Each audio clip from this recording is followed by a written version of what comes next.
2.5-3 लाख टका हमको खर्च बर्च का करके बच जाता है। खर्च काट के नहीं कि 3 लाख रुपया आपका बच जाता है, बच जाता है, वो भी 2 महीना में। हम NH के बगल में रहते थे, रोड के ज़मीन में रहते थे। रोड की ज़मीन में हमारा जन्म हुआ।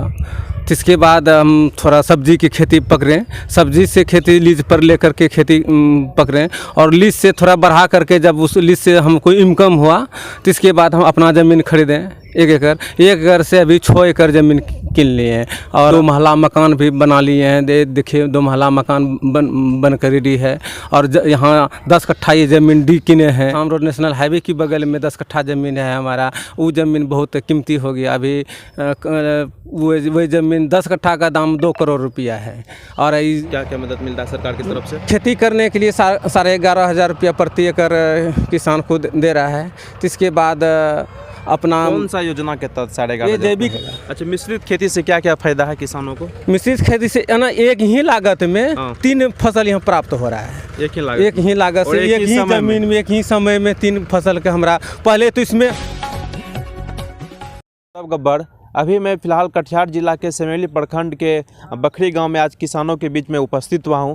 आज मैं ये किसानों की जो समस्याएं हैं, किसान कितना फ़ायदेमंद अभी के सरकार में, किसान कितना सुखी है और किसानों के साथ क्या समस्याएं हो रही है, आज मैं इसी चीज़ों को जानने के लिए आज मैं किसानों के बीच में उपस्थित हुआ हूँ। और अब देख सकते हैं कि वीडियो के माध्यम से कि ऊपर ये करेली का खेत है और यह पे खीरा का खेत है, और आगे यहाँ पे इस लाइन में कुछ जो है इधर वीडियो के माध्यम से देख सकते हैं कि मिर्च का पौधा लगा हुआ है। यानी कि कुल मिला के ये मैं कहना चाह रहा हूँ कि ये एक मिश्रित खेती है।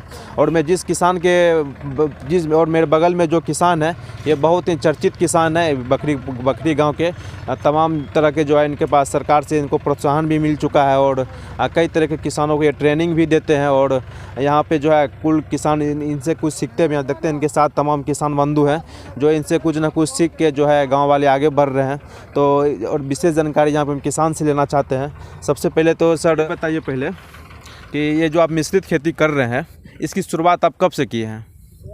इसका छोड़ के बोलिए। इसका शुरुआत 2014 से किए थे। 2014 से। और ये कृषि वैज्ञानिक सहयोग से और जिला आत्मा के सहयोग से और केबी के कृषि वैज्ञानिक सहयोग से, और इस बाहर के अथी राज के बाहर तक हम प्रशिक्षण दिया। और खास करके सुभाष पालेकर जी जो है वो हमरा प्राकृतिक खेती में सहयोग दिया। गए वहाँ वैशाली, वहाँ से सीख कर आए। वहाँ से सीख कर हम आकर के थोड़ा सा खेती में किए, 1 कट्ठा खेती में आकर किए, और वहाँ से बढ़ाते अभी 2 एकड़ खेती में कर रहे हैं, 2-3 एकड़ खेती में करा। और गाँव वाला के भी यहाँ सब किसान का सहयोग किए, और अभी 200 एकड़ में लगभग खेती जैविक हो रहा है।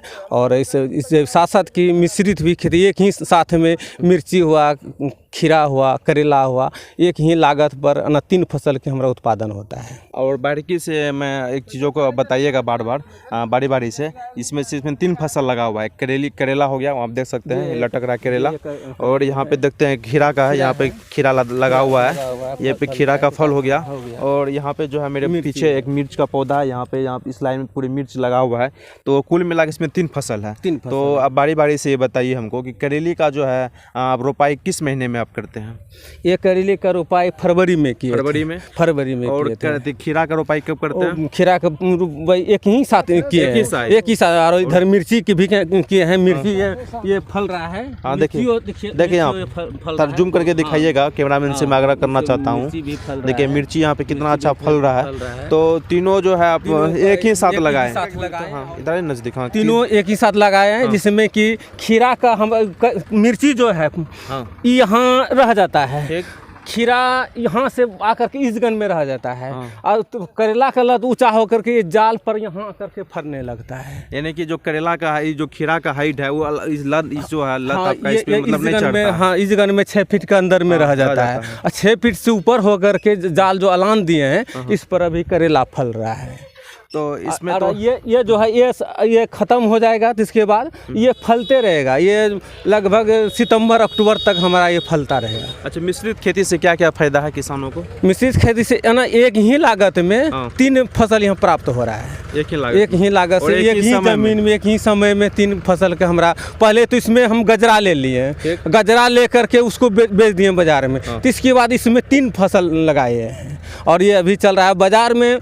ये जैविक खेती है और जैविक खाद अपना सब किसान बना रहा है। अपना गौ पाल रहा है, देसी गाय पाल रहा है, गौमूत्र, वर्मी कंपोस्ट, जीवामृत, घन जीवामृत, ये सब तैयार करके जीवामृत से बीज भी तैयार करते हैं। उसको तैयार करके अन्य लागत इसमें नहीं है। हमारा जो बाहर के रासायनिक की खाद है उससे नहीं है। कीटनाशक भी अपना नीम का हुआ, गौमूत्र का हुआ, ना जो अकवन हुआ, तिटभाट हुआ, गुजरलत्ती हुआ, अलवीरा हुआ, ये सब मिला करके, मिर्ची हुआ, जो मिर्ची फलता ये सब दे करके हम कीटनाशक बनाते हैं, उसका भी स्प्रे करते हैं। ना हमको बाज़ार से लागत नहीं है। जो बाज़ार में रेट मिलता है उससे हम संतुष्ट हैं कि जब हमको खर्च नहीं है और हम अन्न को रासायनिक खाद से उपजाता है वही रेट में हम भी उसको बेचते हैं। हमको लागत तो कम है और फ़ायदा अधिक है, हम तो घटाते नहीं है, बहुत अच्छा है।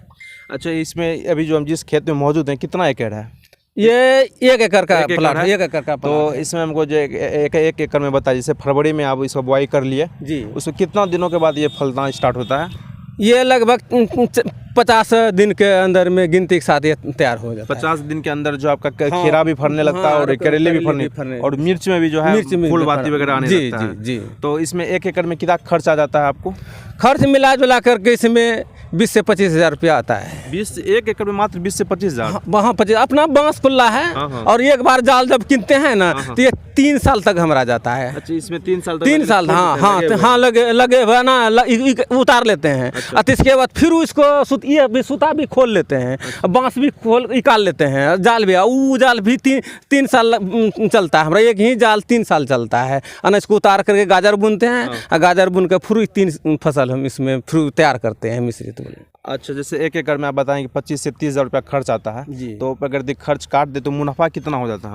मुनाफा लगभग गाजर से और खीरा करेला से 2.5-3 लाख टका हमको खर्च बर्च का करके बच जाता है। खर्च काट के नहीं कि 3 लाख रुपया आपका बच जाता है? बच जाता है, वो भी 2 महीना में? हाँ 3-4 महीना का अंदर फसल है। मतलब कि 3-4 महीना में ख़त्म हो जाता है। हाँ, 3-4 महीना का फसल है, लेकिन स्टार्टिंग जो है कि 50 दिन से स्टार्ट हो जाता है। 50 से 2 महीना, उसके बाद जो है 3 से 4 महीना में जो आपका 2.5 से 3 लाख रुपया का मुनाफा हो जाता है। अच्छा, इसमें आप ये चीज़ बताइए, आप यहाँ पे कितने किसान को अभी तक ट्रेंड कर चुके हैं? आपको यहाँ लगभग 100 किसान को, हमारा गांव में 100-150 किसान है और बाहर से भी हर एक प्रखंड से आकर के सीख करके गया। 50-50 किसान के सरकारी आत्मा के द्वारा से आकर के सब प्रखंड का आकर के यहाँ से ट्रेनिंग लेकर के वहाँ कर रहा है। जैसे कि अमूल हुआ, जैसे सिरसा हुआ, हफला हुआ, धर्मगंज हुआ, कुर्सेला हुआ, गांधी ग्राम हुआ, इधर मदेली हुआ, बरारी हुआ, सब किसान आकर के यहाँ प्रशिक्षण देते हैं और ट्रेनिंग दे करके यहाँ से जाता है और खेती कर रहा है। और जो है यहाँ पे सरकार के माध्यम से आपको कुछ प्रोत्साहन या फिर कुछ मदद मिलता है कि नहीं? जी, क्या मदद मिलता है सरकार की तरफ से? खेती करने के लिए 11,500 रुपया प्रति एकड़ किसान को दे रहा है। तो इसके बाद अपना कौन सा योजना के तहत 11,500? ये जैविक कोलिडर की योजना से। इस योजना का लाभ प्रत्येक किसान ले सकता है? प्रत्येक किसान जो कैसे लेगा? जी, उसमें से एक समूह बना करके उसमें 100 किसान जुड़ करके और सब ने अपना जमीन का रसीद से दे करके अपना किसान रजिस्ट्रेशन है सब दे करके अपना लाभ ले रहा है। और दूसरा क्या फायदा मिलता है आपको सरकार की तरफ? सरकार जैसे बीज हुआ। बीज कहाँ से मिलता है, लाते हैं आप लोग? बीज तो अपना भी बना रहे हैं। कुछ बीज बाजार से भी लाते हैं। जो फला हुआ करेला है, खीरा है, मिर्च है, सबका बीज आप घरे में ही तैयार करते हैं? जी, कुछ बीज बाजार से भी लाते हैं। अच्छा, हाँ, बाजार से भी लाते हैं कुछ। और भी सरकार की तरफ से कुछ अगर मांग थी, क्या बोलते हैं, और भी सरकार की तरफ से कुछ आपको मदद मिलता है? जी, उसे तो पुरस्कार भी मिला है, गाड़ी मिला है, सब्जी बाजार तक पहुंचाने के लिए गाड़ी भी दिया है टोटो। उसको लाद करके 10 बोरा 15 बोरा लाद लेते हैं, यहाँ से बाजार पहुंचा देते हैं। तो इसके बाद उससे ज़्यादा होता है तो जैसे बिहार शरीफ, ताजपुर, भागलपुर ये सब पहुंचा देते हैं, पिकअप के सहारे उसको पहुंचा देते हैं। पिकअप सरकार की तरफ से मिला है? जी, पिकअप सरकार की तरफ से नहीं मिला है, भाड़े पर मिलता है, उसको पहुंचाते हैं। अपना सब्जी है सबको 2-4-10 किसान को लेते हैं, कोई 5 बोरा टूटा, किसी को 6 बोरा टूटा, किसी को 10 बोरा टूटा, सब एक जगह समूह में जोड़ाव करते हैं, उसको भेज देते हैं। अच्छा, आपका क्या नाम है? पंचलाल मंडल। अच्छा, आप एक चीज़ और बताइए, ये जो फसल लगा हुआ आपका 1 एकड़ में, इस फसल का इंश्योरेंस हुआ है? जी, इंश्योरेंस नहीं हुआ तो ये तो समस्या है आप लोगों के साथ। जी, उस तो समस्या है इंश्योरेंस चलिए कि अभी प्रकृति से इन लोगों को झेलना होगा। अगर आंधी तूफान बारिश हो गया, अगर उसका नुकसान हो जाता है, ओलावृष्टि हो गया, पत्थर हो गया, ओलावृष्टि होता है, आंधी तूफान से अगर इसका फसल को नुकसान हो जाता है तो इसका मुआवजा तो सरकार नहीं मिलेगा आपको? जी, वैसे तो मिलता है, जैसे कि एकड़ के हिसाब से, जैसे कि 8,000 10,000 एकड़ के जो क्षति हो जाता है तो उस किसान को मिलता है। वो तो बाढ़ इलाका है, बाढ़ग्रस्त इलाका माने जैसे कि हाँ, तो मिलता। इंश्योरेंस करने के बाद होता है कि कभी मिला कभी नहीं, कभी चक्रवाती तूफान आया नहीं आया, उसको भरते रहते हैं तो थोड़ा दिक्कत किसान को आता है, थोड़ा समस्या। और वो तो छोड़ेगा नहीं आपको इंश्योरेंस। ये चीज़ हमारा अपना खेत है, अपना सब चीज़ है, और इंश्योरेंस तो ये साथ साथ ये जो है बाढ़ की इलाका नहीं, सूखा इलाका है, यहाँ पानी तानी उतना व्यवस्था नहीं होता है। अच्छा, दूसरा चीज़ ये बताइए कि जैसे ये तो जैसे करेला हो गया, आपका खीरा हो गया, ये तो कच्चा चीज़ हुआ जी। अगर मान के चलिए आज इसको हम तोड़ के मार्केट लेके गए, मार्केट में उचित मूल्य नहीं मिल सका, तो आप इसका भंडारण तो नहीं कर सकते हैं? नहीं, इसको नहीं करते। कभी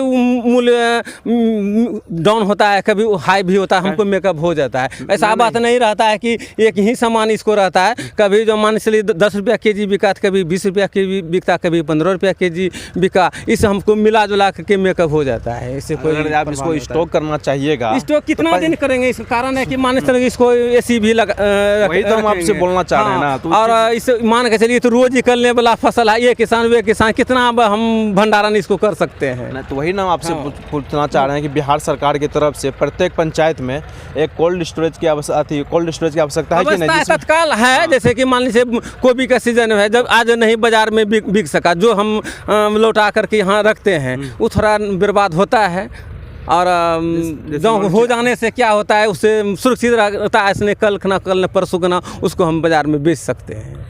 जैसे मान के चला इतना कड़ी धूप में मेहनत करके ये फसल को आप उगा रहे हैं, ठीक है, और आप जो है यही जब मार्केट में जाता है करेली या फिर करेला जो है, इसका एक जो है मैन्युफैक्चरिंग करके इसका जूस जब मार्केट में आता है तो जूस जो है बहुत महंगा बिकता है। जो बड़े बड़े उद्योगपति जो हैं वो पहले तो इनको स्टॉक करते होंगे, तो अगर वही सुविधा किसानों के बीच आ जाए तो और किसान जो है इस खेती को और ज़्यादा अग्रसर होगा। इसको आप पंचायत में अपना स्टॉक कर सकते हैं ताकि जो और ज़्यादा से ज़्यादा किसानों को मुनाफा हो जाए। तो किसानों के साथ 2 सबसे बड़ी समस्याएं हैं जो ये बागवानी खेती करते हैं। पहला तो ये कि कोई भी खेती हो, मक्का हो, गेहूं हो, जो है उसका फसल का इंश्योरेंस होना बहुत ज़रूरी है, ताकि किसान जो है अपना जो मेहनत में कमी नहीं लाए और किसान को एक लगे कि जो है जिस मेहनत जो हम कर रहे हैं वो सही दिशा में मेहनत कर रहे हैं, सरकार का भी सहयोग है। और दूसरा चीज़ ये है कि जितना भी बागवानी खेती है या जैसे हो गया कच्चा चीज़ जो आता है खाद्य पदार्थ में, जैसे करेला हो गया, कद्दू हो गया, कोई भी सब्जी का खेती हो गया, तो प्रत्येक पंचायत में सरकार की तरफ से एक कोल्ड स्टोरेज की स्थापना होना चाहिए, ताकि कोल्ड स्टोरेज में आसानी से कोई भी किसान जाके अपने फसल को जो है वहाँ पर रख सकते हैं, अपने खाद्य पदार्थ को, ताकि उचित मूल्य मिल सकता है और उससे जो है किसानों के और ज़्यादा आय दुगुनी हो सकता है। और कुल मिला के जो हमारे बीच किसान थे, इनका आप सुने ही होंगे और सुने ही कि और मैं भी आप लोगों से, तमाम लोगों से आग्रह करना चाहता हूं कि जितना भी किसान बंधु या फिर किसान से जुड़े हुए लोग ये वीडियो देख रहे हैं, मैं तमाम लोगों से एक आग्रह करना चाहता हूं कि आप सब भी जो है मुख्य फसल और परंपरागत फसल से दूरी बना के, दूर हट के कुछ न कुछ बागवानी खेती करें और कुछ न कुछ सब्जी का खेती वगैरह करें, जिससे जो है आपकी आय में सुधार हो सकती है, आपकी आर्थिक स्थिति सही हो सकती है।